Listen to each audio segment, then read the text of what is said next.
வணக்கம். அதிமுகவினுடைய முன்னாள் அமைச்சர் சி வி சண்முகம் வந்து தமிழ்நாடு அரசாங்கத்தை எதிர்த்து ஒரு கேஸ் போட்டிருந்தாரு பார்க்குறோம். அது வந்து சுப்ரீம் கோர்ட்ல போயிட்டு வந்து அது டிஸ்மிஸ் ஆயிருக்கு.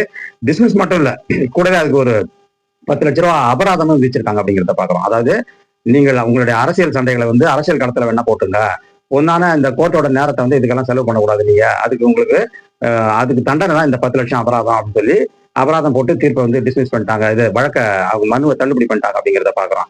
இதுல நம்ம முக்கியமா தெரிஞ்சுக்க வேண்டியது என்னன்னா, இந்த வழக்கு வந்து இவங்களுக்கு முதல்ல தேவையா? இப்ப இவங்க ஆட்சியில இருக்கும்போது எத்தனை திட்டங்கள் வந்து அம்மா பேர்ல அவங்க இஷ்டத்துக்கு அம்மா அம்மா அம்மான்னு எல்லாத்துக்குமே அம்மா தண்ணீர், அம்மா உணவகம், அம்மா குழந்தை தொட்டில் திட்டம், இந்த மாதிரி எல்லா திட்டத்துக்கும் இவங்க அம்மா அம்மான்னு வச்சாங்க. அதை எதையாவது அவங்க வந்து திமுகவோ இல்ல மற்ற எதிர்கட்சிகளோ அதை இது பண்ணாங்களா? சரி, ஓகே. ஒரு முன்னாள் முதல்வர் பேர்ல இல்ல அந்த நாள் ஆட்சி செய்யக்கூடிய ஒரு முதல்வர் பேர்ல இருக்குது. அது வந்து அவங்க ஆட்சியில இருக்க வரலையும் அது ஒன்றும் பிரச்சனை கிடையாது அப்படிங்கிற மாதிரி தான் வந்து எல்லாமே ஒரு பெருந்தன்மையா நடந்துக்கிட்டாங்க அப்படிங்கிறத பாக்குறோம். ஆனா இவங்க வந்து நடந்துகிட்ட முறை இருக்கு இல்லையா, இது ரொம்ப ஒரு மட்டமான முறை. இப்ப ஏற்கனவே இவங்களுக்கு என்ன ஆயிடுச்சுன்னா, இவங்களுக்கு ஆலோசனை சொல்றவங்கள தான் நம்ம இதை தப்பு சொல்லணும். இவங்க ஆலோசனை சொல்றவங்க, ஏன்டா இதெல்லாமே வந்து ஒரு சின்ன பிரச்சனை, ஒரு முக்கியமான ஒரு மக்கள் நல திட்டம் இருக்கும்போது அந்த திட்டத்துல உள்ள பயனாளிகளுக்கு பயன் கிடைக்குதா இல்ல அந்த திட்டம் நல்ல திட்டமா, அது யார் பேர்ல இருந்தாருன்னா அதனால என்ன நமக்கு பிரச்சனை? ஆளுங்கட்சியில அவங்க இருக்கிறாங்கன்னா அவங்க பேர்ல வச்சுக்கிறாங்க, அதுல என்ன நம்ம கொண்டாடுறதுக்கோ இல்ல அதை பறிக்கிறதுக்கோ என்ன இருக்கு அப்படிங்கிற ஒரு சிற்றறிவு கொஞ்சம் இருந்திருந்தா கூட இவங்க இந்த கேஸ் எல்லாம் போட்டுக்க மாட்டாங்க. அதே இவங்களுக்கு ஆலோசனை சொன்ன ஆசாமிகளை தான் நம்ம இதை தப்பு சொல்லணும். யாராவது வந்து கொஞ்சம் பிஜேபியில இருந்து தான் இந்த ஆலோசனை வழங்கப்பட்டிருக்கும்னு நினைக்கிறேன். ஏன்னா அவங்க இப்ப கூட்டணிக்காக பயங்கரமா அவங்க பிளே பண்ணிட்டு இருக்காங்க இல்லையா. சோ அதனால கூட்டணி பாஜகவில் இருக்கிற ஆதரவாளர்கள் யாராவது வக்கீல்கள் வந்து இவங்களுக்கு இந்த ஆலோசனை சொல்லியிருக்கும்னு நினைக்கிறேன். சோ இவங்க வந்து சரி ஹைகோர்ட்ல வந்து ஜெயிச்ச உடனே இவங்க என்ன ஆயிடுச்சுன்னா, இவங்களுக்கு வந்து ஒரு எம்போல்டன் ஆயிடுச்சு இவங்களுக்கு. சரி, சுப்ரீம் கோர்ட்டும் வந்து நம்ம போவோம்.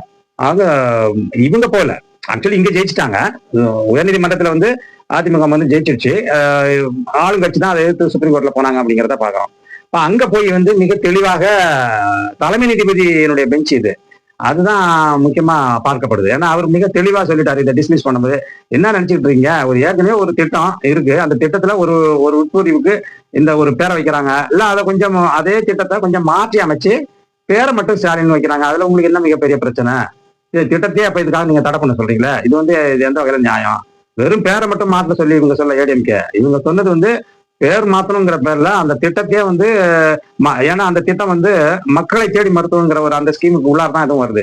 ஸோ அப்ப டெய்லி வந்து அந்த மருத்துவர்களும் செவிலியர்கள் இவங்க டெக்னீஷியன்ஸ் இவங்க எல்லாம் வீடு வீடா போய் இந்த மருத்துவத்தை பார்க்கும்போது மக்கள் அதன் மூலம் வயப்பட்டு திமுகவுக்கு மறுபடியும் ஓட்டு போட்டுருவாங்கிற அந்த பயம் தான் அதிமுக அடிமைகளுக்கு.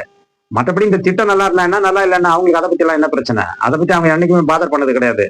இந்த திட்டம் மூலமாக திமுகவுக்கு ஒரு மைலேஜ் கிடைக்கும், ஒரு அட்வான்டேஜ் கிடைக்கும். அந்த அட்வான்டேஜை நம்ம விடக்கூடாது, அவங்களுக்கு விடக்கூடாது. மக்கள் அவங்க நெருங்குற இந்த திட்டத்தை வந்து பண்ணாதானே அவங்க இது மாதிரி பண்ணுவாங்க. அதனால ஸ்டாலின் பேர் வச்சுக்கிட்டாரு, தான் இருக்கிற திட்டத்துக்கு பொது திட்டத்துக்கு தன்னுடைய பேரை வச்சுக்கிட்டாரு. அதனால வந்து அந்த ஸ்டாலின்ங்கிற பேரை அவங்களுக்கு உறுத்தலா போயிடுச்சு, வேற ஒண்ணும் கிடையாது. அதை நீக்கிறதுக்கு தான் இவங்க கேஸ் போட்டாங்கன்னு வெளியில சொல்லிக்கிறாங்க. ஆனா இவங்க உள்ள வந்து பிளான் என்னன்னா, மெயினான பிளான் வந்து 2 திட்டமும் இருக்கு. ஒண்ணு, அந்த திட்டம் நிறைவேறி இந்த டாக்டர்கள் மற்ற செவிலியர்கள் வந்து மக்கள்கிட்ட போயிடக்கூடாது ஒண்ணு. 2வது, அதன் மூலம் அந்த திட்டத்துக்கு பேர் ஸ்டாலின் பேர் இருக்கிறதுனால ஸ்டாலினுக்கு அந்த பேரும் கிடைக்கக்கூடாது. சோ இந்த ரெட்டை அப்ஜெக்டிவ்ல வந்து இவங்க இந்த கேஸை ஃபைல் பண்ணாங்கிறத பாக்குறோம். உண்மையிலே வந்து அந்த கேஸ் நடந்த விதம் சுப்ரீம் கோர்ட்ல வந்து படு பயங்கரமா தான் ஆர்குமெண்ட் எல்லாம் நடந்தது. இன்ஃபேக்ட் வந்து தலைமை நீதிபதி இந்த மாதிரியான தண்டனைக்கு டபுள் மடங்கு கொடுக்கணும், 20 லட்சம் போடவான்னு எல்லாம் கேட்க ஆரம்பிச்சாரு. நீங்க இந்த மாதிரி ஒரு வழக்கு வந்து எங்க நேரத்தை செலவழிக்கிற, எங்க நேரத்தை வேஸ்ட் பண்றீங்க நீங்க. இது நீங்க அரசியல் களத்துல 2 கட்சியும் அங்க மோதிக்கணும், தேர்தல் பிரச்சார டைம்லயோ இல்ல உங்களுடைய பொதுக்கூட்டங்களையோ இல்ல உங்க தமிழ்நாட்டுல போயிட்டு அரசியல் ரீதியா நடத்த வேண்டிய இந்த சண்டையை வந்து இதை நீங்க ஏன் கோர்ட்டுக்கு கொண்டு வந்தீங்க? நீங்க இன்ஃபேக்ட் இதை நீங்க கோர்ட்டுக்கு கொண்டு வந்து எங்களுடைய நேரத்தை செலவு பண்ணதுக்கு நாங்க இதுக்கு டபுள் மடங்கு உங்களை அபராதம் பண்ணோம், 20 லட்சம் போடணும்னு நாங்க நினைக்கிறோம். அப்புறம் அவங்க கெஞ்சி கூத்தாடி அந்த வக்கீல்கள் வந்து மயிலாடு வேண்டாம் வேண்டாம் எங்களுக்கு 10 லட்சமே நாங்க கட்டிடுறோம்னு சொல்லி 10 லட்சம் அபராத தொகையை கட்ட சொல்லியிருக்காங்க. அந்த அபராத தொகை வந்து எதுக்கு செலவழிக்கணும்னு சொல்லிட்டாங்க. நீதிபதிகள் என்ன சொல்லிட்டாங்கன்னா, தமிழ்நாடு அரசாங்கத்தினுடைய திட்டங்களுக்கு இதை பயன்படுத்திங்க இந்த 10 லட்சத்தையும். அது ஏன்னா அதை எடுத்து தானே ஒரு கேஸ் போட்டிருக்காங்க, அதனால அந்த திட்டத்துக்கு பயன்படுத்துங்கன்னு சொல்லிட்டாங்க. இதை பாக்குறோம். இது உண்மையிலேயே வந்து அதிமுக அடிமைகளுக்கு இது மிகப்பெரிய செருப்படி. நீங்க என்ன பண்ணணும், நீங்க அது ஒரு பெருந்தன்மையா அவங்க எப்படி பெருந்தன்மையா இருந்தாங்க. இப்ப அம்மா உணவகங்கள்லாம் வந்து அதே பேர்ல தான் ரீட்டைன் ஆயிட்டு இருக்கு. இன்னைக்கும் நம்ம பாக்குறோம் நிறைய திட்டங்கள் வந்து அவங்க வச்ச திட்டங்கள் வந்து அதே பேர்ல தான் இயங்குது. சோ ஸ்டாலினுக்கு அந்த அளவு ஒரு பெருந்தன்மை இருக்கும்போது அவங்க சரி அதுல வந்து கட்சி தொண்டர்கள் வேணா கொஞ்சம் சிறுபுலத்தனமா நடந்துக்கலாம், தலைமை அப்படி நடந்துக்கல. கட்சி தொண்டர்கள் திமுக தொண்டர்கள் வந்து ஏன் அம்மா பேர் இருக்கணும் நம்ம ஆட்சியிலன்னு கேட்கலாம். அது தொண்டர்களுக்கு தொண்டர்கள் இப்படிதான் பேசிக்குவாங்கிறது நமக்கு எல்லாமே தெரியும். ஆனா ஒரு முதலமைச்சர், ஒரு மக்களால் தேர்ந்தெடுக்கப்பட்ட முதலமைச்சர் பிளஸ் கட்சியினுடைய தலைவர் வந்து ரொம்ப நாகரிகமா தான் அவர் நடந்துக்கிறாருன்னு பாக்குறோம். அவர் பேர்ல ஒரு திட்டம் இருந்தா உங்களுக்கு என்ன இப்ப பிரச்சனை? ஸ்டாலினுங்கிறது ஏன் உங்களுக்கு வேகுது? அவர் முதல்வர் தானே, அவர் பேரு ஸ்டாலின் தானே, அப்புறம் என்ன இருக்கு? உங்களுடன் ஸ்டாலின் சொன்னா உங்களுக்கு என்ன குத்துது குறையுது? ஏன் அது உங்களை அதை நீங்க ஒரு மிகப்பெரிய பிரச்சனையா பாக்குறீங்க? பிரச்சனையா பாக்குறதுக்கான காரணமே ஸ்டாலின்ங்கிற நேமம், அவருக்கு அதன் மூலம் கிடைக்க போற மைலேஜ் தான். இது ரெண்டு தான் நம்ம ஏற்கனவே இதை பத்தி நம்ம முதல்ல பேசிட்டோம்.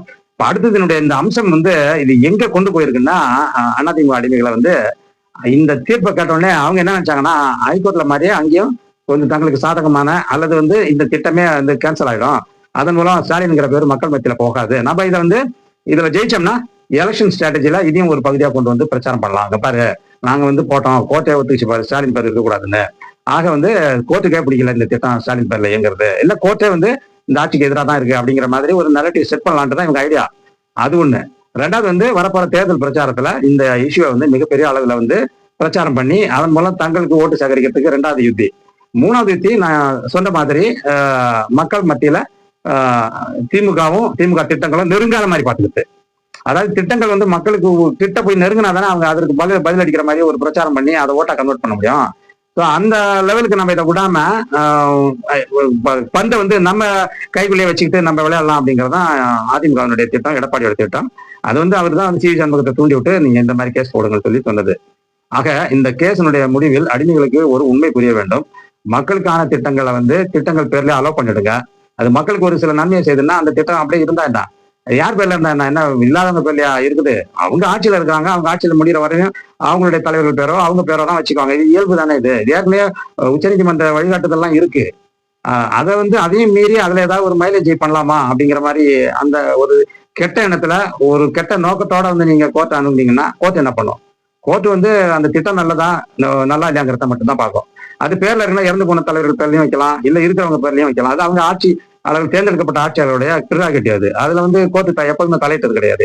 என்னன்னா வந்து தேவையில்லாத சில திட்டங்களுக்கு எல்லாம் வந்து இருக்கிற முதல்வர் பேரை போட்டு, இல்ல முதல்வர் பேரை ஏதாவது திணிக்கிற மாதிரியே, இல்லாத ஒரு திட்டத்தை கொண்டு வந்து அதை வந்து எலெக்ஷன் டைமுக்கு முன்னாடி வந்து அதுல முதல்வர் ஸ்டாலின் பேரை வச்சு அந்த மாதிரி அதை திணிக்கிறதுக்கு கோர்ட்டுக்கு தெரிஞ்சா அவங்க கண்டிப்பா நடவடிக்கை எடுப்பாங்க. அதுல அவங்க வந்து ஒன்றும் சொல்ல மாட்டாங்க இல்லைங்களா? அவங்களும் அதை பார்ப்பாங்க, எல்லாத்தையும் பார்த்துட்டு தான் அவங்க ஒரு முடிவு வருவாங்களே ஒழிய ஆலோசனை நீங்க சொன்ன உடனே வந்து ரைட் ஸ்டாலின் பேர் எடுத்துருவாங்க, ஆனா இந்த திட்டமே இருக்காது, அதனால நம்ம தான் ஜெயிக்கலாம் அப்படின்னு நீங்க நினைக்கிறது இது ரொம்ப மட்டமான ஒரு சிந்தனை. இதெல்லாம் இந்த சிந்தனைக்கு வந்து தங்களுடைய எனர்ஜி பயன்படுத்த விட்டுட்டு அதிமுக அடிமைகள் வந்து என்ன பண்ணோம்னா, தங்களுடைய கூட்டணி வேலையை பாருங்க, இல்ல தாங்கள் வந்து ஆட்சிக்கு வந்தா என்ன செய்வீங்க, இந்த திட்டத்துக்கு வேற என்ன திட்டம் கொண்டு வருவீங்க, இல்ல எந்த திட்டத்துல குறை இருந்தா அதை வந்து இதே திட்டத்துல குறை நிறைய இருந்தா அதை பத்தி பேசுங்க, பிரச்சாரம் பண்ணுங்க. ஸ்டாலின் உங்களோட ஸ்டாலின் திட்டத்துல இதெல்லாம் தப்பு இருக்குன்னு சொல்லுங்க. அந்த மாதிரி இருந்தீங்கன்னா கூட கோர்ட்டு உங்களை வந்து ஓரளவு மன்னிச்சு விட்டுருக்கோம். நீங்க திட்டத்தையே மாத்தணும், பேரையே மாத்தணும்னு சொல்லி அடாவடி பண்ணும்போது தான் கோர்ட் என்ன நினைக்குதுன்னா, ஓஹோ இவங்கதான் உள்நோக்கத்தோட இந்த திட்டத்தை நிறுத்துறதுக்கான உள்நோக்கம் இவங்கள்ட்ட இருக்கு, அதனால இவங்களுக்கு நம்ம அதை கொடுக்க கூடாதுன்னு தான் கோர்ட் வந்து எப்போதுமே நினைக்கும். ஸோ கோர்ட் வந்து இன்டென்ஷனை மட்டும்தான் பார்க்கும். இந்த திட்டத்தினுடைய இன்டென்ஷன் என்ன, இந்த கேஸினுடைய இன்டென்ஷன் என்ன, இந்த கேஸ் யாருக்காக போடுறாங்க, இதுல வந்து இதுல ஏதாவது பர்சனல் மோட்டிவ் இருக்கா, இல்ல வந்து அரசாங்கம் தான் உங்களை ஏதாவது தப்பு பண்ணுதா, முதல்வர் தான் ஏதாவது தப்பு பண்றாரா அப்படிங்கிற எல்லா அம்சத்தையும் பார்த்து தான் ஒரு கோர்ட்டுங்கிறது வந்து முடிவெடுக்கும். அந்த வகையில தான் வந்து இந்த முடிவு அதிமுக அடிமைகளுக்கு ஒரு பேரிடியாக விழுந்திருக்கிறது. கோர்ட் வந்து அந்த திட்டத்தை வந்து தலையிடவே இல்லை, அதே பெயரில் அந்த திட்டம் இயங்குங்கிறது தான் நமக்கு இப்ப இருக்கிற செய்தி. அடுத்தடுத்த அமர்வுல வேற ஒரு விடயங்களை பார்ப்போம். நன்றி, வணக்கம்.